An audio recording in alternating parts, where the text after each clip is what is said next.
All right, welcome back. I think all the championship games are done, or at least Florida State just beat Louisville. And I did watch just about every major championship game. I didn't care to watch Michigan and Iowa. And I'm kind of glad I didn't because I saw the score a couple times. And, when you can't score a point, how are you expected to win? So, this was a very interesting weekend. There was a lot of crazy emotions and chaos. Not so much starting Friday. I think Friday we kind of knew one of those two teams, Washington, Oregon, was going to be in most likely. I think the only scenario where Oregon, where I guess a Pac-12 team wasn't going to be in the final college playoff ranking was if Oregon won, and there was some other kind of things that kind of went on, but we don't have to worry about that anymore because Washington beat Oregon again by 3. So there you go. Washington seems like they pretty much locked up their spot. Now, this is where it's going to get a little interesting because the major domino that fell on Saturday was Alabama beating Georgia. And really, if you watch the game of Alabama-Georgia, Alabama handled Georgia like the whole game. They were up 10 points, I think, 3 different times. Georgia kind of had to come back, make it a single-digit kind of game.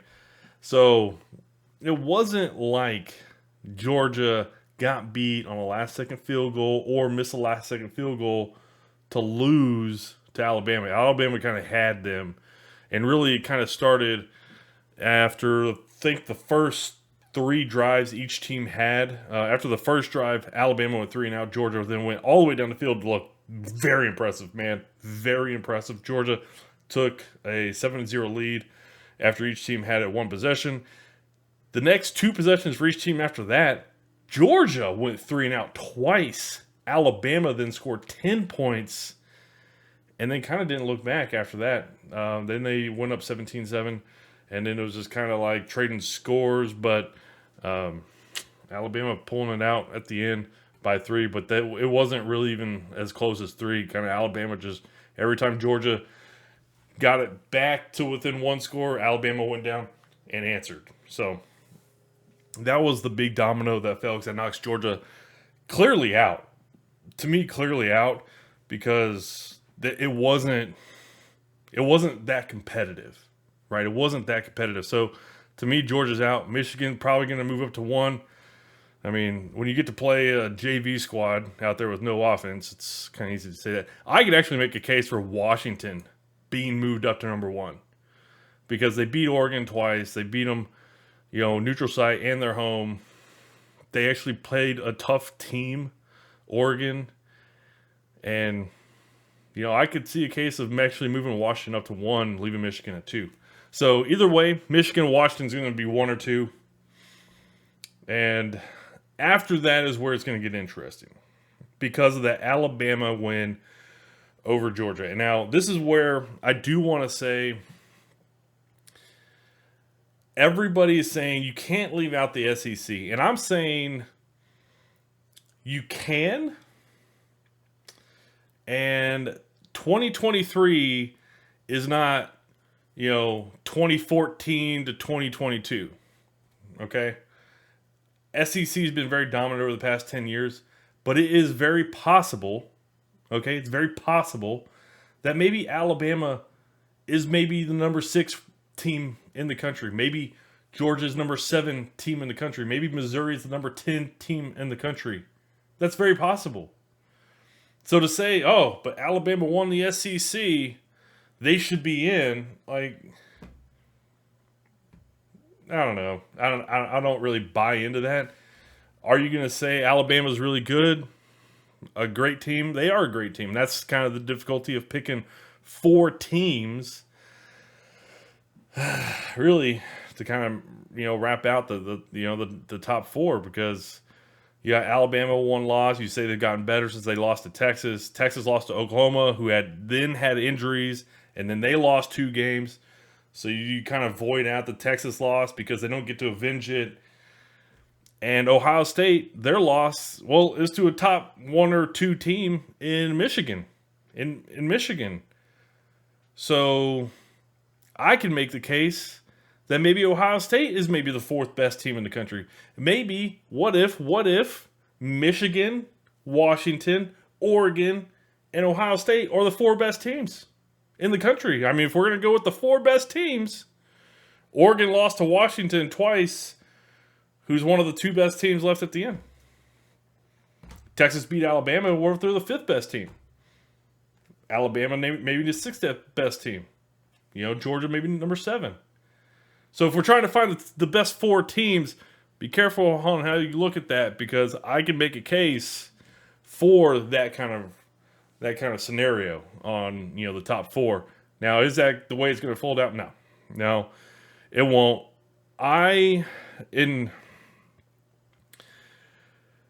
In watching that Florida State Louisville game, the one thing I'll say, Florida State is by far the best team in the ACC, even with a 3rd-string quarterback. But the thing I will say about Florida State is, one, y'all didn't play anybody tough in the ACC. Y'all's toughest game was actually non-conference LSU, which LSU got better as the year went on. Kind of like a lot of teams, like a lot of programs. You expect teams to get better as the year goes on. So, to me, I don't really know how good your defense is, because as I was watching the Louisville-Florida State game, Louisville's offense is awful. They are awful. Man, those wide receivers were dropping balls all over the place. The offensive line can't block.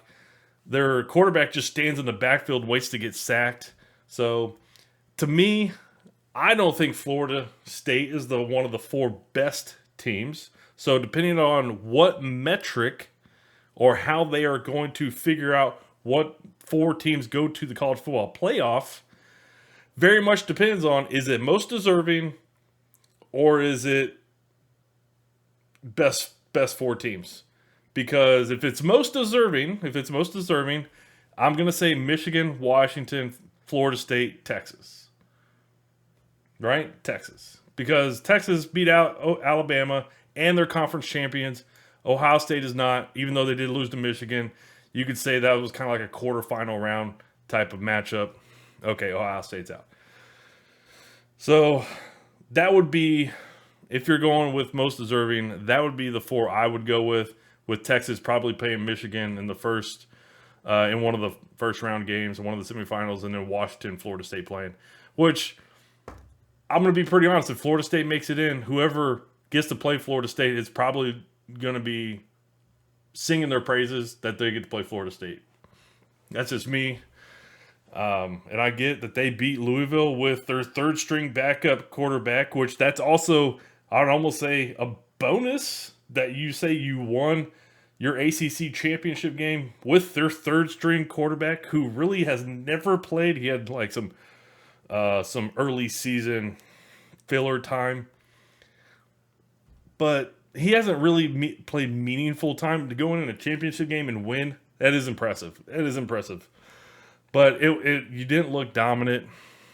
I wasn't impressed. And that is where we go and look at the 4 best teams. If you're looking at the 4 best teams, obviously Michigan, Washington, conference champs, undefeated. Florida State without Jordan Travis, I think, is not one of the 4 best teams. I think that would be Texas, Alabama. Texas probably plays Washington, which would be a rematch from last year's Alamo Bowl. Alabama plays Michigan. I don't know when that's a rematch of. I'm sure they probably played sometime here over the past couple of years in the playoff. But I think if Florida State did play anybody here in the top 8, including Georgia, maybe they do meet in the bowl game, Georgia or Ohio State or Oregon, I think Florida State would lose. And then definitely they would definitely lose to Texas. Bama, they would probably definitely lose to Bama. And Washington and Michigan, that's just kind of the way I see it. I think Florida State's probably and you know what? Honestly, I mean, I can see like 9, Missouri, possibly even beating them. maybe Ole Miss, Oklahoma. I'm not trying to trash on Florida State. That's not really it. I just think without Jordan Travis, that makes a big deal for how that team kind of runs.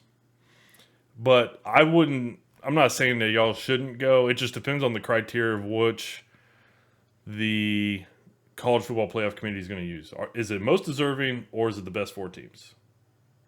If it's most deserving, Florida State, to me, you're in. Yeah, to me, you're in. Conference champ, undefeated. We've never seen a Power 5 conference champion not make the Final Four, college football playoff. If you're going with the top 4 teams, Florida State probably getting left behind. Because that win was not good. Louisville played like crap. And by the way, Florida State, you should give that MVP trophy to your punter. You might not realize it, but I will show the best play I saw this weekend was from your punter. Especially if y'all make the college football playoff. Y'all should thank that dude big time. Other than that, this was a fantastic week. Especially, Texas steamrolled Oklahoma State, which hook 'em, baby. But trying to be non-biased here, I just love college football. This is such a great sport. The passion and the craziness at this time of year. Usually we're talking like 2 or 3 teams, possibly for like a last spot. But man, dude, you can make a case for maybe like 14. I saw someone say that, oh, you know what, Georgia should make it. I'm like, bro, they just lost to Alabama. No, it's not. Georgia's not making it. And for everybody saying that Georgia's like a number 1 team, it's like that. Not really. I mean, they didn't really beat anybody in this top 8. And the way I like to look at, rankings, I don't like to look at 1, 2, 3, 4, 5 through 8 or whatever. I don't like to look at numbers. I like to look at tiers. This 1 through 8 right here, this is the top tier. Number 1 tier. I would say numbers 9 through 12, this would be like tier 2. Normally, in most years, it's like 1 to 3 teams is like tier 1. And then you get like 10 teams in tier 2. And that's why usually when you get that one team that gets that 4 spot, they get trounced. We see that time and time again. But I think it was a really difficult year to kind of figure out that 4 spot, because I can make a case that Oregon, they only lost to Washington, who's one of the 2 best teams in the country. So that's the way I would put them. Michigan, Washington, Florida State, Texas, if you're going most deserved. Michigan, Washington, Texas, Alabama, 4 best. And honestly, I can make a case for Ohio State over Bama, because Ohio State's only loss is by 1 score to Michigan. In Michigan. So Ohio State they're no scrubs. They're no scrubs. They didn't win their conference championship game. They didn't even play in it. Mostly because the Big Ten had really dumb rules. They're not doing that anymore going forward. But the Ohio State's no scrubs, man. They could be they're like a top 4 team, the way I see it. So, but Alabama beating Georgia is going to carry a lot of weight, because that is the committee's number 1 team before this weekend, right? So that's the way I would look at it. And I would imagine we probably do see, I guess if you're going to make me pick, I think Florida State does get left out. I don't want to say that. And if you really want me to be honest, I think there's 2 teams. If Florida State does get left out, there's 2 teams, and we'll find out tomorrow night. I'll probably do another video tomorrow after we do. I might even do a live stream and do a little reaction as the committee kind of releases the rankings, because it's supposed to be pretty quick, and then all the bowl games will kind of get announced after that. But Florida State and Oklahoma, those will be the 2 teams that will be most, what could have been because of the injuries that both of those teams lost, that both those teams had. So, yep. This was a great freaking weekend. And I think there's still probably 6-7 teams that are really deserving to be in the college football playoff. The one team that I would say is definitely out no matter what would be Oregon, because they lost to Washington twice. And to me, that just says you're not worthy. So, fun weekend though. Championship weekend. I love this time of year. It's fantastic. Let me know what you guys think. What are your for? But yeah, it was a great weekend. We'll see you tomorrow night.